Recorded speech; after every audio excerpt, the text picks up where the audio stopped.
ফেবিক্রাইলের এই প্রোডাক্টগুলো তোমরা অনেকেই চিনো, আবার অনেকের জন্যই অজানা। আজকে তোমাদের জন্য ফেবিক্রাইলের কয়েকটা জিনিস নিয়ে একটা ভিডিও বানিয়েছি এবং পুরো ভিডিওটি তোমাদের জন্য অনেক হেল্পফুল হবে। তো চেষ্টা করবে ভিডিওটি না টেনে দেখার জন্য। আর তোমরা যদি এই জিনিসগুলো নিতে চাও তাহলে তোমরা আমাকে ইনবক্স করতে পারো। ভিডিওর শুরুতেই তোমরা আমার হাতে দুটো বক্সের মতো দেখতে পেয়েছো। এটা 3D আউটলাইনার বক্স এবং একটা হচ্ছে গোল্ডেন আর একটা হচ্ছে সিলভার।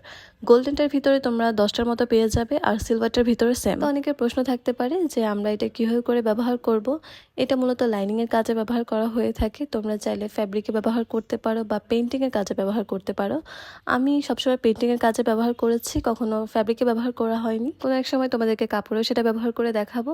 তো তোমরা এখানে দেখতেই পাচ্ছ যে কতটা শাইনি এবং এটা খুব ডিসেন্ট একটা অ্যামাউন্টে থাকে। তোমরা চাইলে নিতে পারো।